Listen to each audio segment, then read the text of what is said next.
Welcome to the Sanity Project podcast, the place for internet technology professionals whose work-life balance plan has imploded. We are here to provide solutions that will help the IT pro live a sane, healthy, and prosperous life. Here's your host, Joanne Victoria.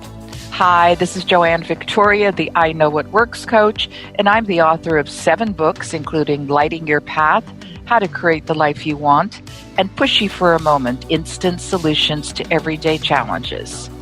I have created the Sanity Project podcast, and this podcast is a platform for experts in the personal development and IT communities to share their wisdom, expertise, and solutions that will help the IT professional live a sane, healthy, and prosperous life. Our guest today is Ed Harrold. Ed Harrold is an author, inspirational leader, public speaker, coach, and educator.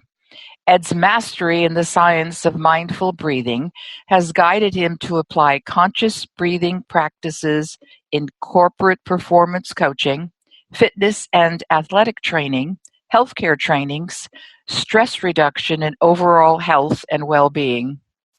Today, Ed blends the fields of neuroscience and the wisdom of contemplative traditions into effective strategies to improve well-being in corporate America, healthcare, athletic performance, and individual health. Ed's fluency in mindfulness-based strategies, combined with the belief in the human potential, gives him the depth and understanding to meet individuals and group needs across industries and platforms.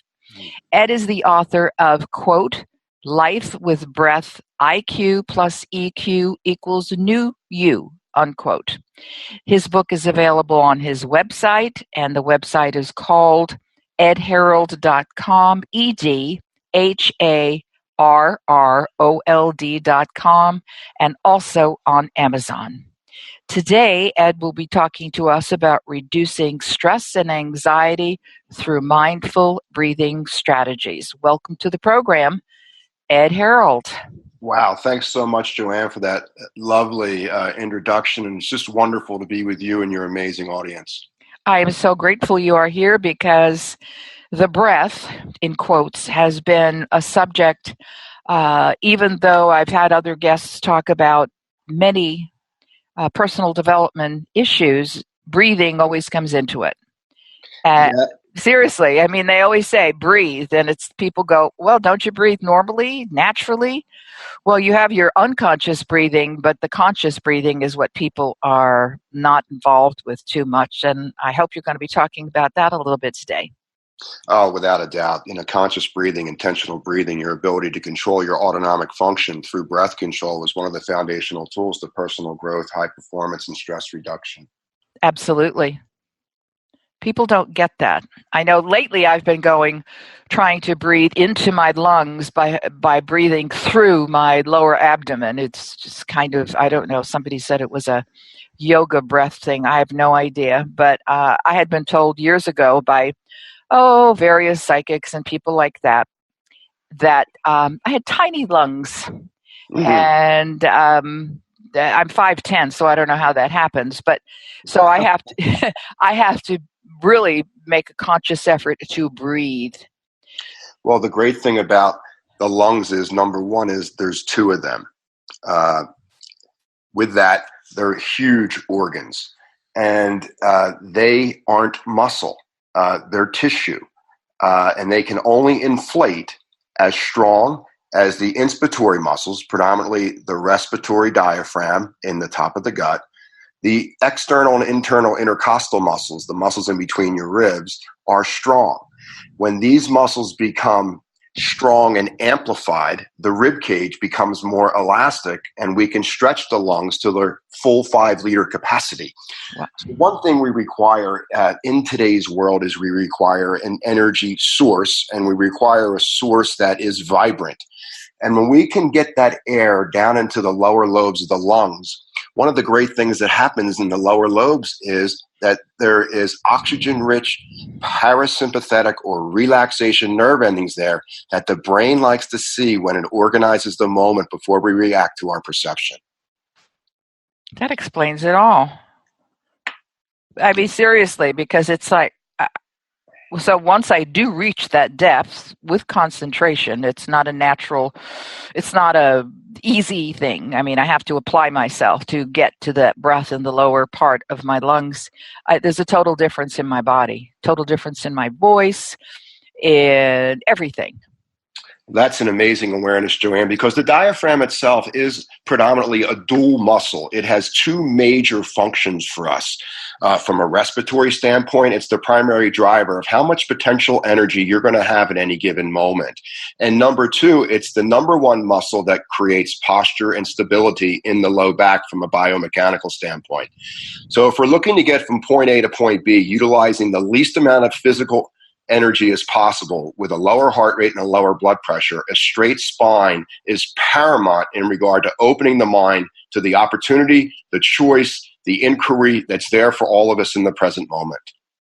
That's interesting. When I was young, because I was tall at an early age, I was probably almost this height when I was 12, which was unusual for girls in my day. And my mother was always stand up straight, stand up straight, stand up straight. So I still have very good posture, and I do my best to sit up straight, to walk straight, to stand straight. And, if I'm really, really tired, I will lean against a wall, not lean against, I will stand against a wall so my spine is as close to the wall as possible with a bare space where the curvature is, and then do my breathing exercises there.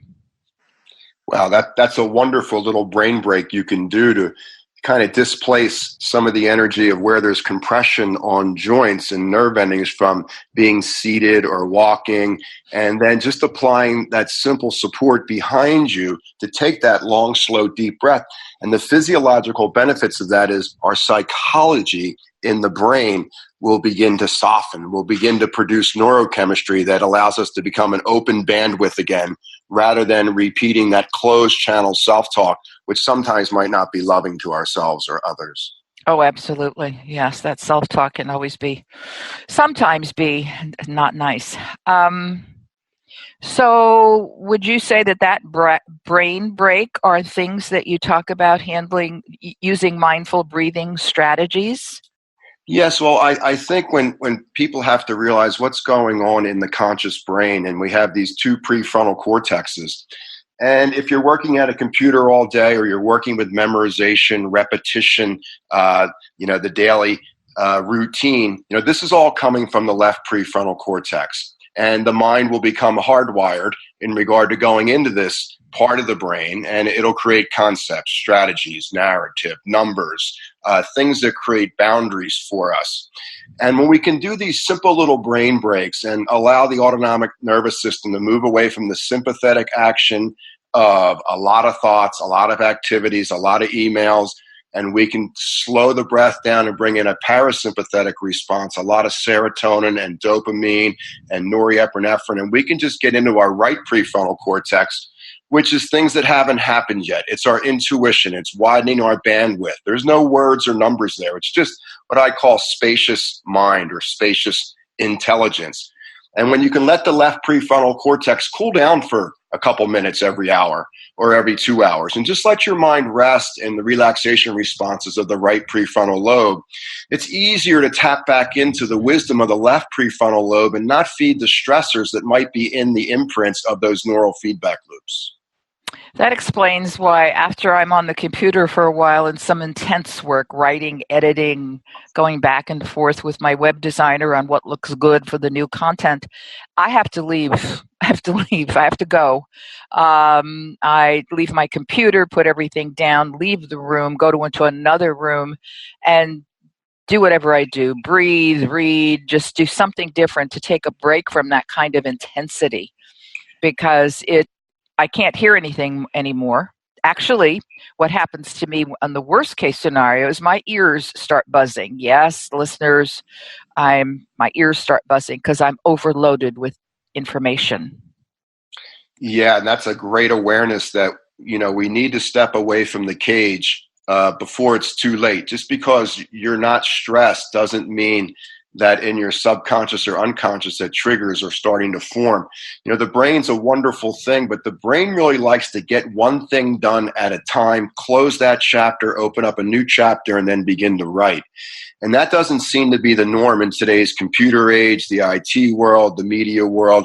Everything is just this huge wave of energy coming onto our nervous system. And when we're not grounded, it can be quite chaotic and stressful. So having the ability to step away, it's almost like you eat something light before you feel yourself craving food, or you drink a little water before you're parched. All of this, not allowing the body to go in or the brain to go into its reserves, you'll bounce back a lot faster. Okay, so what are some mindful breathing strategies that you recommend that people can do? Well, anywhere. I always tell people, if they're at their desk and they think that the end is near, they're having problems, they have to leave their desk. They have to go someplace else, and they're I can't go anywhere else. I can't leave the building. Well, they can go to the bathroom. They can use the room, regardless who's in there, because nobody cares what goes on in there. So they can use that room to either do some deep breathing. I recommend hand screams, do something to release the tension. Yes, you must psychologically remove the physiological stress, or that stress will begin to remove your goodness of why you're doing what you're doing, and you'll start to shut down. So one of the things we want to look at for folks is no matter how you're breathing, whether it's through your mouth or your nose, I want you to breathe as slowly as possible so you don't agitate the fear centers in the brain that are going to spike the heart rate up and bring your blood pressure up, and you'll start burning all sorts of glucose as fuel rather than burning our precious fat stores. We want to be burning fat all the time, reducing inflammation as much as we can in the workplace. And one of the ways we know scientifically you can do that is to inhale as slowly as you can from the belly to the chest. Hold the breath in for just a second so you grow that gap between inhale and exhale, and you can just relax your heart into that moment. And then always exhale longer than your inhale. There's respiratory centers in the brain along with your cranial nerves, and they help set up the moment for you. And when the brain sees the breathing, number one, the exhale being longer than the inhale, it senses that the environment that you're in is safe. There's no threat of you being eaten or you hunting. There's nothing to be aggressive or defensive about. And when the brain senses that relaxation response, you actually go into a weight loss program. The body then will begin to burn its fat stores. And inside fat cells, we find emotional molecules. All of the imprints passed from adolescence up to where we are today is stored in our fat metabolism. Now, when you can start to clear the perceptions of the events that have taken place earlier in our life and bring them back into neutral, it's much easier to make the best choice. While at the same time, when you're physiologically using fat as your fuel, you're like a super endurance athlete. Fat cells are 3 times more powerful than sugar. In other words, a fat cell will last energetically longer. The brain loves to see fat burning, and in that, psychologically, there's less duality. There's less super highs that can't be maintained, and there's less super lows that you have to dig yourself out of. So slowly inhaling and just relaxing the features of the face, a brief pause between inhale and exhale, and exert executive functioning over the command of your mind. You're in charge of your mind. Your mind is not in charge of you. And then always slowly exhaling, hopefully through your nose, not your mouth, longer than your inhale, and you'll burn inflammation, reduce inflammation, especially chronic inflammation. Wow. I never knew that. Wonderful. I like knowing new things, and I have to assume that if this is new to me, it's new to at least a few of the listeners. Because if you tell some people that they're going to, use up all their or more of their fat cells to get healthy and save their brain, people are under the misconception that eating fat makes them fat. That's not what happens. It's the sugar. But it's important that they know there are other uses for their fat cells that the brain Go ahead. Yeah, people have to understand that really, I'm going to simplify this, Please. that your respiration rates, how many breaths you're taking per minute, is going to be a direct reflection of what your heart rate is. So in other words, the faster you breathe through your nose or mouth, the higher your heart rate is going to be. The more the brain is going to rotate through old patterns and not create anything new. There's going to be nothing new in all of your habits, desires, perceptions. Your blood pressure is going to be up and you're just going to burn your sugar. When you begin to breathe as slowly as you can and you strengthen the respiratory function, the heart rate will be lower. So you'll get through the day with a lower heart rate and less energy used. With the lower heart rate, the brain will be put in the learning mode. It'll be in that beginner's mind mode, and stuff will start to come from the periphery onto the main stage of your mind, and you'll be able to interact with the present moment and receive opportunity before you react to those pictures or words the way you have in the past. So you'll be very neuroplastic in regard to the brain, learning, curious, creative. In that, your blood pressure will be balanced. So there'll be less acidity in your blood. So it's easier for the heart to pump an alkaline fluid through your gut and your muscles than a dirty acidic fluid. While at the same time, you're only burning fat. You're only clearing karma. You're not creating karma. And the front of your body opens up to the present moment. The back of your body releases all the stuff that's holding you back from seeing the beauty of who you've been your entire life. And you can't wait to get at the next moment. Wow. Okay, whoever's listening, rewind a couple of minutes and re-listen to this right now before the end of the show when I again ask people to re-listen to the show, because you can't get all of this in one fell swoop, if 3 fell swoops. So what he just said, which I've taken some notes on, but I can't repeat it because it didn't come out of my mouth. You have to listen to this over and over again to see the connection between your breath and your brain and your fat cells and your past and the crap you're choosing to hold on to because you want to be so in charge of your life, and how your life could be. Once in a while, you could let your life open up. Okay, here is your savior, Ed Harrold. Life, I'm serious. Life with breath, IQ plus EQ equals new you. Now, is any of what you're saying in your book? Yes. Okay. The first quarter of the book is just a little bit about how we got to this book. The middle part of the book is all about the greatest science and research in regard to what we're talking about today is going to play the most profound role in your psychology and physiology in regard to stalling aging and getting more out of less in your life without losing quality. And the third half of the book is a 30-day breathing program where you're given, just starting at the very, very baby version of how important it is to just start to control your breath.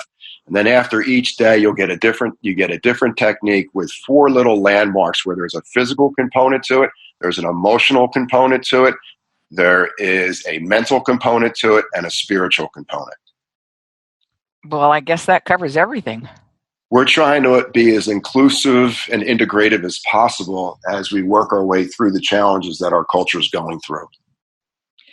And also, I think that it's vital, obviously, on the base level, but certainly on many other levels, people have to pay attention to breathing.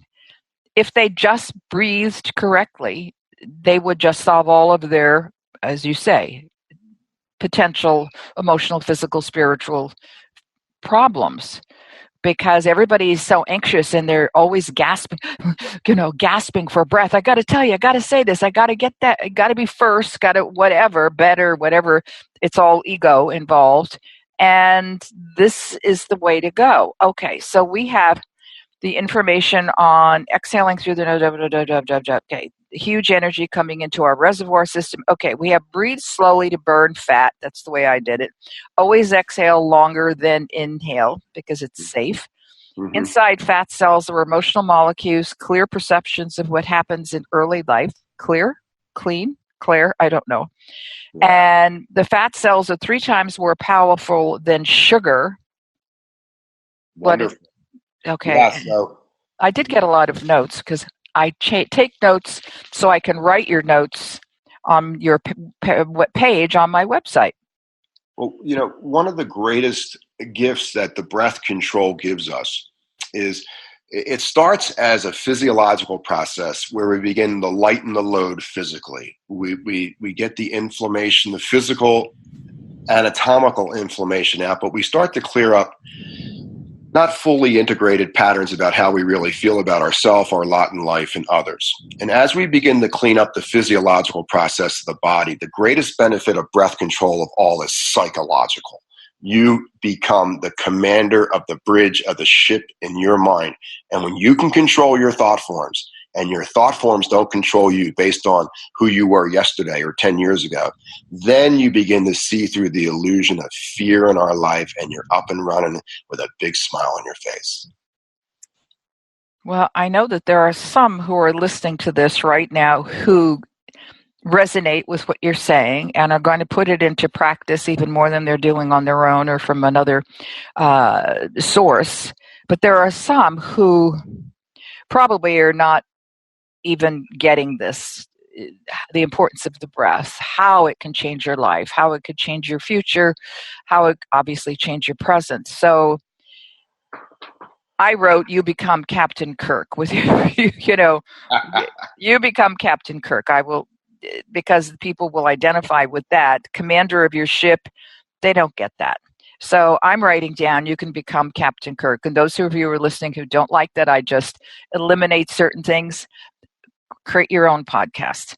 No, that's fine. So what else can we help people with, or can you help people with vis-a-vis mindful breathing strategies? I think when we really slow the breath down, maybe just for 10 or 15 seconds, and as you begin to slow the breath down, you'll notice there's a part of your mind that simply observes and witnesses the cognitive activity. It doesn't take sides. It doesn't separate it into pain or pleasure or success or failure. And when you breathe slower and you bring up the part of the mind that simply cosmically observes the cerebral activity, you begin to feel your thoughts. And when you can begin to use the body, which doesn't have an egoic presence or perception, to help you think, it's very easy to be with the gut and the breath and to observe parts of thoughts that simply aren't accountable. They're not responsible. It's always on somebody else. And there's a part of that thread that's rotating through you that still is based in fact. It still is based in the truth. And as you feel your thoughts, you can discard what's no longer valuable to you in that thought form or neural loop, and you can attach yourself to what's left in that. And you begin to lighten the load of how many thoughts, how many feelings you're going to be a host or hostess to as you move through your conscious hours. Well, then you become the true Buddhist. You are detached.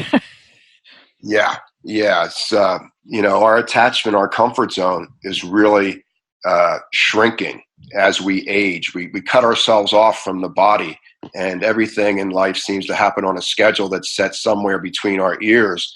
And, getting our moorings back might just be connecting with another slow motion inhale and see that this is a fresh moment, a fresh opportunity for you to bloom.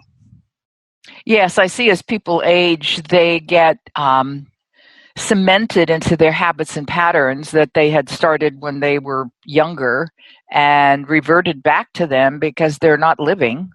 They're alive, but they're not living. And that's why you see so many people who are not very old, in my opinion, look like they're 100.